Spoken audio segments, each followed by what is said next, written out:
What's going on, everybody? Welcome back to another video. So we're here. We have a few things to talk about today, including Alejandro Garnacho, and possibly this may be his only season with Chelsea, which we'll start off the video with, and then we'll get into the unfortunate scenes in Lisbon yesterday where Vinicius Jr. once again gets racially abused, this time by somebody on the pitch. It wasn't by the fans in the stands until after the fact. So if you like these kind of videos, you like talk about sports, soccer, current events, anything like that, drop a like, comment, sub, get involved, get engaged. I want to ask you guys this. Should Benfica be punished for what the player said on the pitch, and what punishment would you give them? If it was me, if I'm being honest, it doesn't matter if they win their league. I feel like Benfica should not be in next year's Champions League. Let me know your guys' thoughts on that. But with that being said, we are going to get into the Alejandro Garnacho update and news thing that I just saw right before I hit the record button. So waking up this morning, I found this interesting tweet I saw, or on X or whatever. It says, exclusive from Matchday Central, Alejandro Garnacho is increasingly expected to leave Chelsea in the summer as uncertainty grows over his long-term role at the club. Despite arriving with high expectations, his situation could change at the end of the season, with the departure now looking like a real possibility. Arsenal and Newcastle are understood to be monitoring developments closely. More clarity is expected as the summer window approaches. So obviously it has not worked out for Garnacho at all at the club. Yes, he scored some goals. He scored some important goals, honestly, but his overall end product, his overall play this season just hasn't been good enough. And what you're looking from a left winger that needs to be a risk taker, direct, take chances, drive at the defense, arrive back post for any crosses, any kind of balls that are put back out to him, and being able to link up with your midfielders and center forward, and the ability to draw fouls to not just go to the ground because you felt contact, right?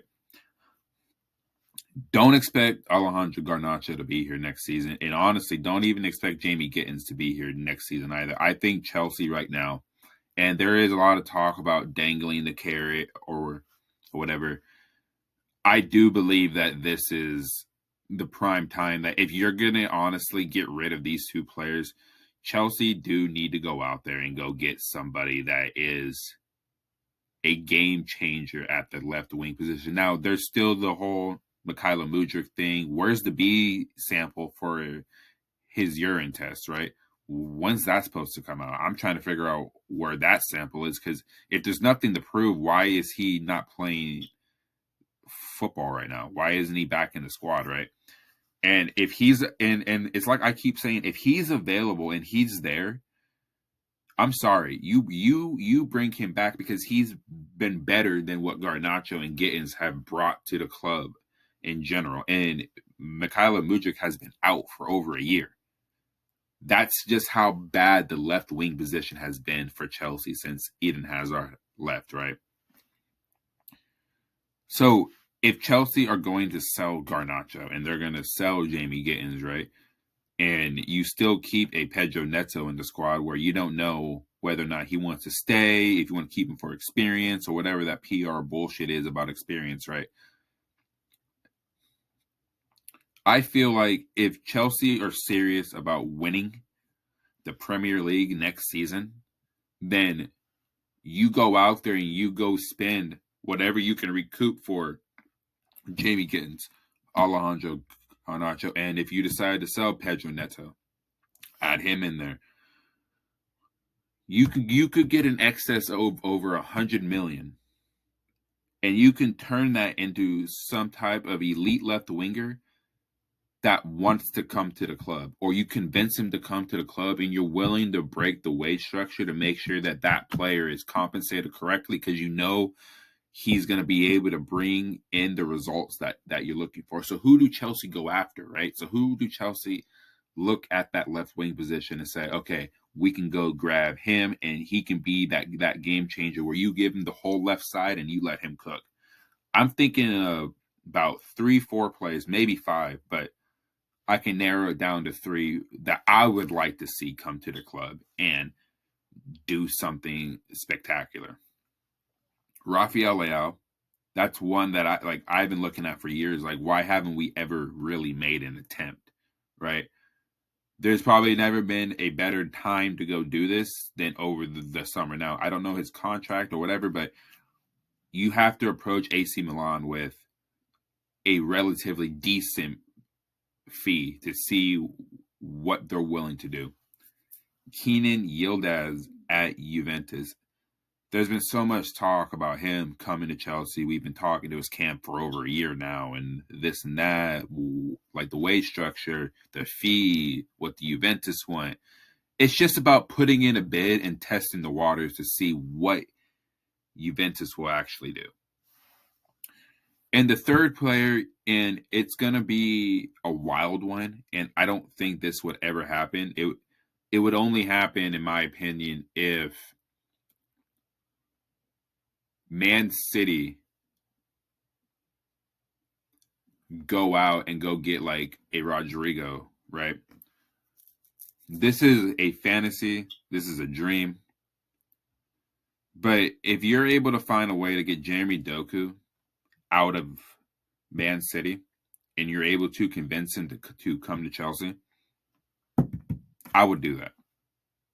I would absolutely do that. Now, you look at Jeremy Doku, and he's not a guy that fits the possession-based style of what Pep Guardiola likes to do, or even like what Rafinha likes to do to a sense. But you need that one player on the pitch, and we have that in Cole Palmer. We have that in Esteval, right? But down that left-hand side, where predominantly you want a dribbler out there that is able to beat the fullbacks, get crosses in, and also hit a few goals from that position. I'm not saying it's going to happen. I would love for it to happen, but Jeremy Doku would be an absolute coup if we're able to snatch him up. But that's not going to happen.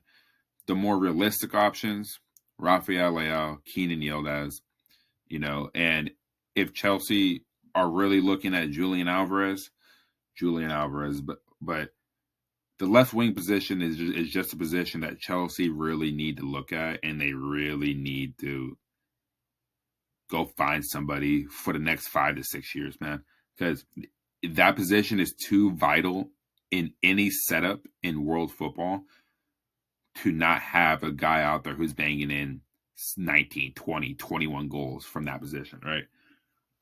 So, does Garnacho leave in the summer? I believe he does. I do believe he wants to get out, and I think he's going to figure a way out. He's going to bitch his way out like he kind of bitched his way out of Manchester United, and he'll end up going to either another club in the Premier League, or maybe he goes back to Spain and he joins up with Atletico Madrid once again, where he came through the academy. So you never know, right? So I like Garnacho. I think he's a decent player, but he's just too hot and cold for me to want to continue watching him in a Chelsea shirt. I want to see him do well, but I don't want to see him be so hot and cold wearing that shirt right there, right? So in the next part of this video, man, I'm going to be getting into the unfortunate scenes that happened in Lisbon yesterday. And it's going to be I'm going to get pretty emotional. I'm just getting tired of it, honestly. So we'll go ahead and get into that. So yesterday, we have unfortunate scenes in Lisbon where, you want to call it a coward move. I mean, if you're going to say something, just say it with your chest, bro. No need to cover your mouth and then try to say you said something different afterwards. So if you guys aren't aware, Real Madrid traveled to Lisbon yesterday. They played Benfica. And after Vinicius Jr. scores a fantastic goal, man, like great goal layoff from Mbappe, Vinicius causing chaos, taking a risk, says, I don't give a fuck. I'm just going to shoot from this angle. Scores, wonder goal, great celebration. I'm here for the dancing. I'm here for all that stuff, man, because when you score a goal like that, you're allowed to celebrate any way you want, as long as you're not disrespectful. And there's nothing disrespectful about what Vinicius Jr. did yesterday. It's the saltiness of the fans in the stands, and it's the saltiness of clearly one player on the pitch, Gianluca Prestanni. Now, who is this guy, right? Argentinian midfielder who, if Chelsea fans don't remember, the Club World Cup got into an incident with Levi Colwell where he makes a challenge and could have honestly broken his leg if you take a look back at the challenge that he made on him. Now, people are saying this may have led to the ACL injury. I don't believe so. I just think it was just an accumulation of so much football being played at once, and that you didn't have enough time to rest and recover. And unfortunately, during training, he tore his ACL. Can't wait to see him back at the end of the season. Hopefully, he is what he was before he got injured. But to get back to Prestanni, Vinicius Jr. is walking back to the center circle after celebrating. The guy covers his mouth. Now, you see a lot of players cover like their mouth and stuff like that because they don't want the cameras catching what they're saying. You typically see it after games when players are saying what's up to each other, saying good game to each other, catching up, right? In this instance, it's you're doing it after he scores. You're seeing the way he's celebrating. You're seeing that, and then arguably the best player in the world, who happens to be black, sees and hears what you are saying. And Vini Jr. immediately runs to the referee to let him know that I've been racially abused once again, but this time it's not by the players in the stands. He's pointing to somebody on the pitch. Vini Jr. then has to go to Jose Mourinho, and there is a viral photo of Jose Mourinho's eyes getting wide, saying like, are you sure? Are you sure? Are you sure that he said that? And Mbappe has to come over and defend Vini and essentially say, nah, bro, one of your players over there called him, and I'm not going to be comfortable saying this, but I'm going to say a monkey. 5 different times. At what point is UEFA going to actually do something about the racism within the stands? And now it's getting onto the pitch. Now, we're seeing stuff from the Benfica social media page about how that the Real Madrid it says, as the images show, given the distance, the Real Madrid players could have not heard what they have claimed to have heard. So we're over here just justifying him saying something racist. Now, they're over there saying that the Argentinian media are now saying that he said hermano, which means brother in Portuguese and Spanish. I'm going to be real. If you're going to say that, you're not covering your mouth. You're just going to say it straight up. Right? But mono, if people don't know, is a degrading word to people of a darker skin complexion. And when you say it in Portuguese and Spanish, that's how it's said. And you're not going to get hermano and mono mixed up, especially if you're covering your mouth when you're saying it. You know, and there was an interesting thing I also saw. A couple things here, actually. You know, and it's like, I'm getting this tweet from Eunice where it says, I've always said Vinny is someone who complains about a lot of stuff, but with this, I think he's spot on. His reaction spoke volumes. He has to be next level psycho to fake that. Prestanni did not want anybody to see what he said in that moment only. To put your shirt up is suspicious as hell. No one can prove what he said, hence why he's still playing, but I think it's clear. I mean, it's clear as day, bro. What happened? It's clear as day. If you're going to say brother in Spanish or Portuguese or whatever, right? You're not covering your mouth. You're just going to say it so everyone can see it, but why are you calling him brother? Right? Like, he just scored on you, so why are you calling him brother? You said something racist, bro. You said something out of pocket, right? So then we look at the amount of times that Vinicius Jr. has been racially abused since he's just This over the past 3 or 4 seasons, bro. 25 to 30 documented incidents of racial abuse, bro. 25 to 30 times. And the game was halted for 10 minutes after he was reportedly racially abused. I mean, when is it going to end with this guy? Like, when is it going to end? When are we going to stop scooting this low? Like, when are we going to stop? It's getting ridiculous, dude. And, you know, I'm not one to talk about my personal life on this show, bro, or on YouTube or whatever it is, right? But I'm half black. I'm half African American myself, bro. And like, it really bothers me when players of a darker skin complexion are just outplaying the white boys, outplaying the Latin players. And I've always had this like this feeling about it. And like, you guys can tell me in the comment section if I'm crazy, if I'm wrong, but it's like, when black players are outplaying the Latin players, I'm not saying the Latin players on the pitch are being racist. I'm saying that you're typically seeing in the stands pride get messed with, right? And typically in the Latin cultures, football is taken very seriously. I'm not saying in the African culture, the African heritage, that football is not taken seriously, because it absolutely is. Some of the best teams in the world and some of the greatest players of all time are African, right? But there's a different level when black players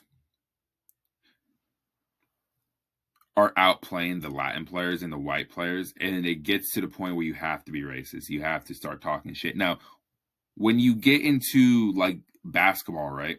I was having this conversation with my girl like a few days ago, and you know, there was a clip of Kevin Durant talking to Cam Spencer on the Memphis Grizzlies, I believe, and Cam Spencer was talking shit to KD. KD was talking shit back to him. KD was saying, like, this white boy's a pussy. This white boy is that. And then I had to explain to her, it's like, when you're on the court, and especially with basketball being a predominantly black sport that is black driven, and I'm here for it because like some of my favorite athletes are black. So it's like, when the sport is driven like that, there's a different level of competitiveness when you're saying this white boy can't hoop. But then when the white boy goes out there and he starts hooping, that's when he gets respect from the African Americans, the Latin players on the court, right? Because typically white boys can't play basketball, white boys can't hoop. But if you look at the past 5-6 years, who has been the MVPs of the league? It hasn't been American players. It's been European players, international players. Jokic has been MVP. Luka Doncic is one of the best players in the NBA, right? So you're comparing it to this situation where Vinicius Jr. is on the pitch. He's a Brazilian player, but has African roots in his blood, right? He's black. The guy is an exceptional left winger. Why are we scooting to racism? I mean, it's getting to the point, man, where it's like, what does UEFA do about this, right? Because it's going to get to the point where Vini Jr. is not going to want to play in any. I don't think he's going to want to continue playing for Madrid. He's not going to want to continue playing for any UEFA competitions if this is what he's going to be dealing with on a regular basis. This is why you're seeing links to Saudi Arabia, probably, because he's like, I'm just getting tired of this shit. I want to be appreciated and get paid and not get racially abused and all that. And I agree with him. You don't need to be racially abused if you're that great. Stop him on the pitch with your play. Fans can criticize a player, but they can't go at them personally or be racist. That is the message here. And it needs to be relayed to not just the people in the United States, Europe, but all over the world. If a player of a darker skin complexion is outplaying you or tearing you up, give them their props. Stop sitting there and appreciate what you're seeing rather than, oh, F this N word, F that N word, right? Like, there's no reason for that. You know? Like, it's ridiculous, dude. Like, it's absolutely ridiculous. So, I think Gianluca Prestanni should never play a single minute in the Champions League ever again, because the Champions League is such a prestigious competition, man. I'll be damned if a game gets stopped for racism on the pitch, bro. In the stands, I don't understand it, but I do understand it. That's when you stop it. Stop it. But you're stopping it because a player on the pitch decides to say something racist. Shame on you, bro, and shame on everything that you stand for. It's a disgrace. It is an absolute fucking disgrace that he continues to get racially abused wherever he goes because he's a great player. His antics on the field don't help him out. He does complain a lot, but at the end of the day, when you're that great and you've won what you've won and you're an integral part in the Brazilian setup and you should have won the Ballon d'Or when Rodri won it, you have every right to feel the way that you feel. Now, his form has dipped over the past couple seasons, but he's getting back to his best now. So we need to appreciate his play on the pitch rather than talking about him negatively, because I don't want to talk about this. I want to talk about how great Vini was yesterday, but that's not the story that is going to be told. It's going to be the fact that he got racially abused yet again, and it's marring over this entire tie. So Benfica have it all to do in the second leg as well. I don't think they're going to score at the Bernabeu. And if they find a way to win this tie, Benfica, oh my Lord, are the Madrid fans going to let them know about it? So let me know your guys' thoughts on the Alejandro Garnacho stuff. Is he going to leave Chelsea at the end of the season? I personally think he is. I think the experiment's over with him, honestly. And your guys' thoughts on everything I said about Vini Jr., the racial incident, what should happen to Benfica and the player. And where is the statement from Rui Costa at this time, right? Like, where's the statement from him? Like, I need to hear from the head of Benfica what the hell happened on the pitch yesterday. So let me know your guys' thoughts. I'm Jason, No Filter Chills. Drop a like. Check out my shorts as well. I upload shorts frequently, just talking about whatever topics I find interesting. So yeah, drop a like, share, comment, get engaged in the comment section, man. I would really appreciate it. And with that being said, I'm Jason. Peace out.